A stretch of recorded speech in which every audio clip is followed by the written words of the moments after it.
All right, we'll just get a little overview of the scrimmage from Coach Smart, and we'll take your questions, and reminder, no live stream.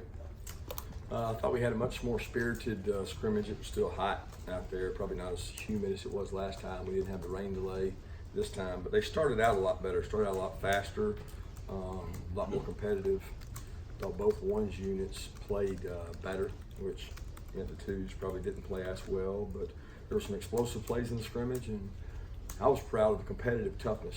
There was a lot of snaps out there. I think we ended up with 135 snaps, which is basically 2 football games wrapped into one. And we had a lot of special team snaps mixed in too. So the guys really pushed hard. They were hurting at the end. There were some really competitive goal line periods. Red area period was competitive, second, 10, third down. Everything was pretty even across the board when we did ones-on-ones. So I thought that was good. We were able to get some of the playmakers the ball on the perimeter and probably made more plays in the passing game than we did on the other one. That opened it up. Coach, at this stage, where do you feel, I guess, about the overall progression of where you're at right now with the season now 2 weeks away? We got a lot to work on, a lot of situational, whether it's hands, onside, all that stuff. But I'm very pleased with the effort that our kids are playing with. I'm proud of that. I mean, we've had some tough physical practices, but these guys, this group has not backed away or shied away from that.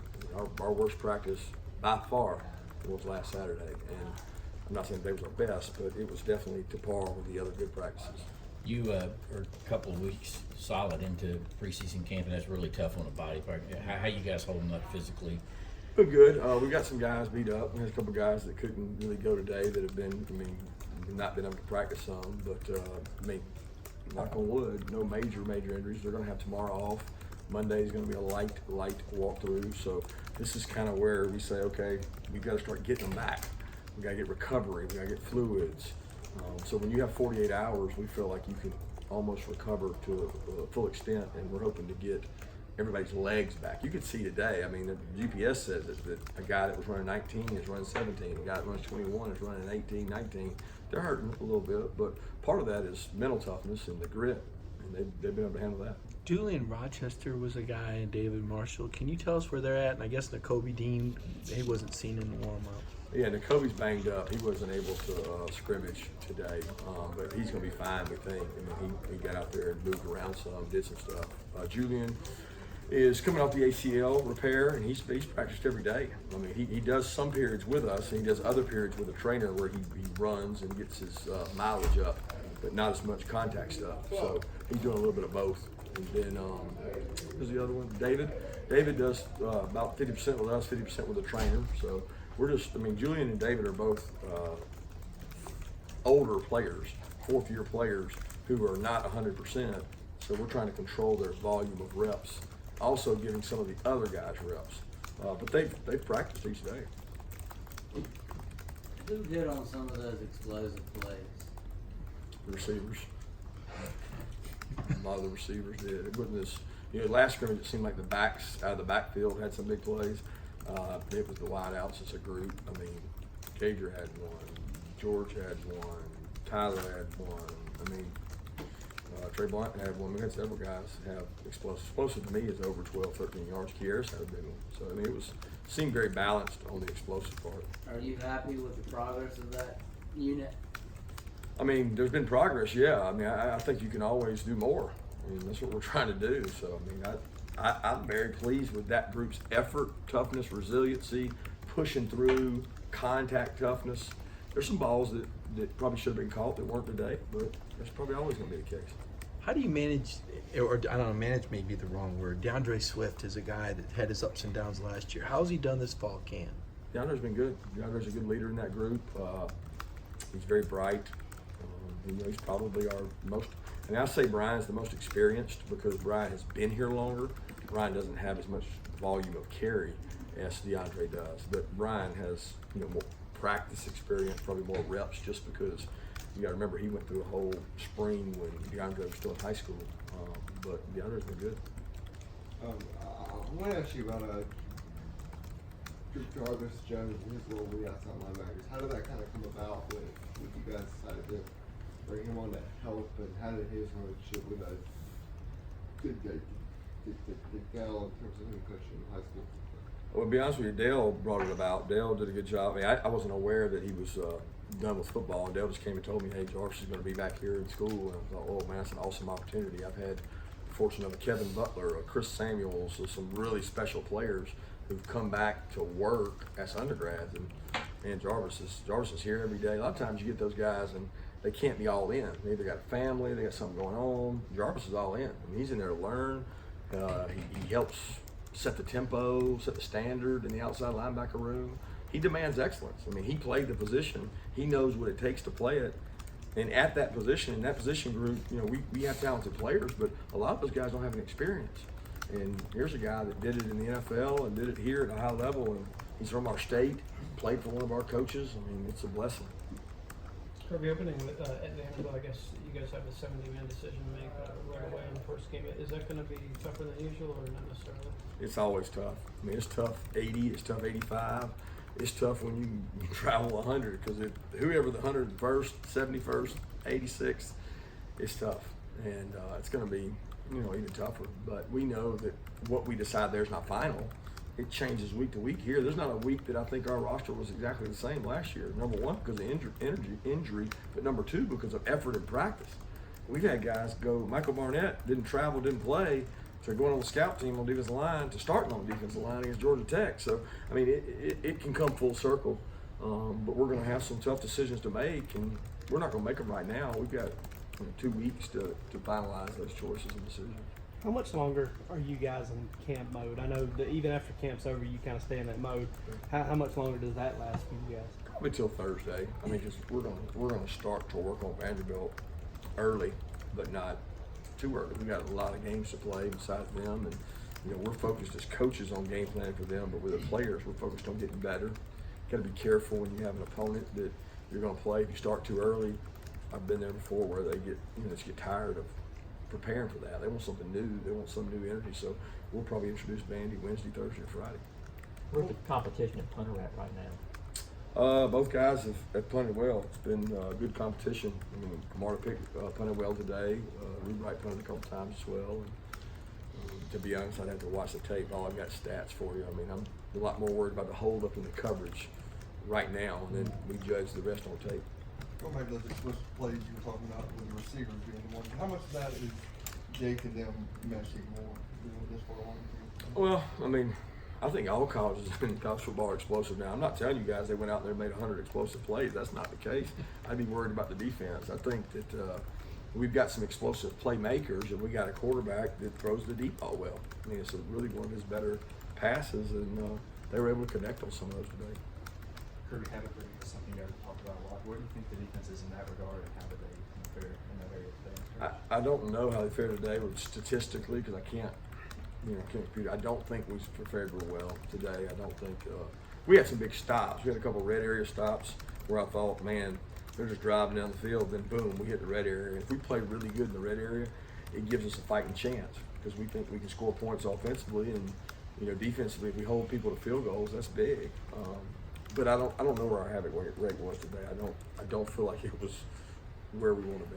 Where is the defensive line? I know there's a lot of big guys and a lot of young guys. What can you tell us about where that unit's at? Well, I mean, there's a lot of guys rolling. There's no one dominant player on that defensive front or defensive line. There's a lot of good, solid players, a lot of experience. I mean, we may roll out there with 6 seniors that have played football. Dale Carter, Jay White, Tyler Clark, Julian Rochester, David Marshall. I mean, it just seems like you got guys that have played a lot of football that are out there. But as far as the younger guys, they're probably not, they're not where the older guys are yet. You can't be. I mean, a guy just gets here and you're looking at the guy that's been playing for 4 years. I mean, that's unrealistic to think that some of those guys are going to be where the older players are. They just can't physically jump into that mold yet. Devontae's done a good job, who I count as a middle player. Jordan Davis is one of those. He's not a freshman, but he's not a senior. He's done some good things. But those guys have come along. Trevon is the one that has a chance to help us the most this year because he's not really an interior defensive lineman. He is more athletic, plays on the edge, can do some more stuff on sub situations where the other guys are a little more run-oriented. Did you earn that T-shirt from helping Isaiah win in his camp? Did, man. I wanted to make sure he sent it to me. I told him I would wear it at one of my press conferences, and I saw his video of what he did with kids before school started. He took a group of kids from his hometown community and bought them all back to school supplies and just did an unbelievable job. It's just so much. It's so indicative of him, of what he did, that I asked him for one of those shirts. So we've been reading his quotes on Win for Wednesday. We've been reading his quotes to the team. So he does a really good job with that. How was the tackling out there today? You talked about toughness. Who are some of the guys on the defense that are, hitting people and displaying that toughness you're after? Well, I probably saw a little more toughness on the front of the offensive line, knocking us off the ball. But there were some licks passed out there. There were some pops made, a couple goal line stops, a couple hits out there with guys closing, But our backs are good players. They're able to make you miss in space. I thought Kenny McIntosh today did some good things, man. He continues to improve. He's got really good balance, and he's been a good blessing. He's delivered some blows to some people, but Lewis shows up, makes plays, he hits people, and JR had to go through good tackles, and we just got to get our players on defense to play within the system. We still got some guys that want to play rat trap and do what they want to do instead of doing what they're supposed to do. And when they do the rat trap stuff, it hurts us. In previous camps, you've kind of rooted for the Heat a little bit because you want the guys to have that adversity. What's camp been like in that regard, and how have you seen the team respond to it? Yeah, it's been hot, guys. I mean, I'm not gonna lie. I'm not gonna make any bones about it. Our guys haven't complained about it, and to be honest, we've done a couple practices where we went inside at the end of practice, but we start every day outside. We do 75% of practice outside. We do all the scrimmages out there. I've talked to some coaches that were at our practice that have been to other practices, and they say the same thing. It's hot. So mentally, what are you going to do? It is hot, but our guys pushed through it, and I thought they did a good job of that. There's been a lot of talk about Andrew Thomas this offseason. What about Isaiah Wilson, his second year as a starter? How would you assess where he is? He's a better leader. I think he's got more stamina. Like, his ability to lead and play hard longer has been good. His first few practices in camp, I thought he played really physical. He's got to continue to do that. He's got to grind through this and really be physical and be that right tackle we need him to be. And I'm pleased with him as a leader. He's really played with more consistency, I think, because he's in better shape. And he doesn't get tired and winded and give up cheap sacks. He just plays more consistent. And as you speak about being in better shape, I mean, was it easier or difficult for him to buy into the whole nutrition program, weight loss program? He was kind of good about that the other day. I think he's bought into the whole culture of I got to be a great player. If he wants to be a great player, he's got to eat, he's got to sleep, he's got to get off his phone at night. He's got to do all the things it requires being a good player. And we're trying to get the aggregate of marginal gains, which is like a little bit better at everything. And he's a guy that has bought into that because you see it. You see the results more on the field where he's able to go longer. I mean, he's always physically looked impressive to me, but he played better now. How's Stetson Bennett performing the last couple of scrimmages, and then who's behind him right now? Well, DeWan's not able to go a whole lot in those situations. So Nathan, the Priestley kid's been in there, and he goes a good bit. I tell you, he's been like a blessing in disguise for us. He's very bright, very athletic, really good arm talent. I mean, Coley will tell you he takes the best notes I've ever seen in the quarterback room, and within our system, that's important because you don't get the volume of reps you want at the 3. In camp he has, but his reps are going to start to dwindle as we narrow things down. Stetson didn't have as good a day as he did last time. He had a really, really good day last scrimmage, and it was bad today. He just probably wasn't quite as efficient, and just didn't have the same, effectiveness that he had last time. Can you shed some light, because Priestley's from the West Coast? I mean, can you kind of give us some background there on how you guys recruited him, how he ended up deciding how hard y'all went after him, all that kind of thing to try to convince him to come here? Well, Coley could probably explain it better than me, but he was early on our list. We thought he was a good player. Junior year, he was a guy that we wanted to go see throw. We wanted to go watch him practice. And we went out spring before his junior year. He's on the list. We watch him. We like him. He's pretty good. Somewhere in there, I'm not sure exactly when he tears his ACL.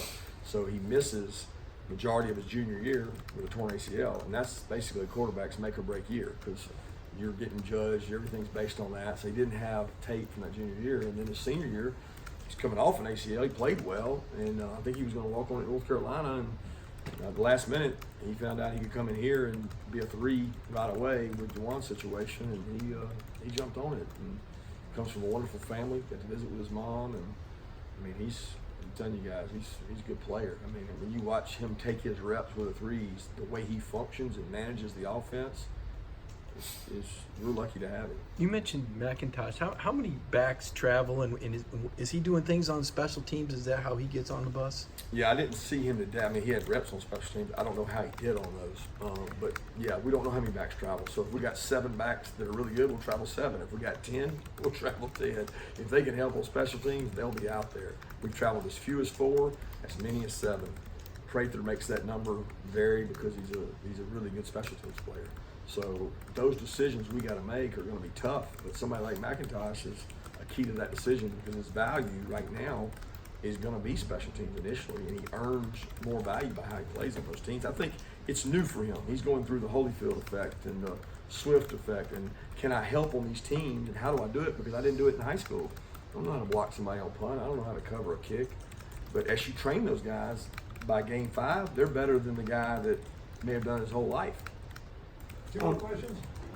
Last year you kind of were real complimentary of the wide receivers because so many of those guys contribute on special Yeah. teams. I think you traveled 10 to just Yeah. about every game. Is that something you guys are going to be able to do this year based on as many contributions as you're getting from them on special teams? Well, last year our wideouts were dominant special teams group. Tyler Simmons, Jason Stanley, dominant to the word D. And we know that we're probably not going to be that way. Now, we got wideouts that are going to play on special teams. But when you start talking about George Pickens, Dom, Blaylock, I mean, those guys haven't seen the light. You know, they don't go out and their high school special teams was I was catching the ball and running with it. I wasn't blocking anybody. I wasn't covering anybody. I mean, they have to become those players and be dominant in those roles, and that's something that we're still working on. So we're going to get it by committee. We got more outside backers. We got more inside backers. We got more running backs. So the position versatility for special teams is going to come from which position has the most guys that are the last 5 to get on the bus are going to be dominant special teams players. What was your reaction last week when that video of Pickens got out? I mean, I saw it live, so I mean, Yeah. I was like, shoot, it's a special player, great catch. He's had, I wouldn't say just like that, but he's had several one-handed catches in practice. That, I mean, he's a talented player. He's got to learn his assignments and learn what to do because he can certainly help us. Thanks, guys.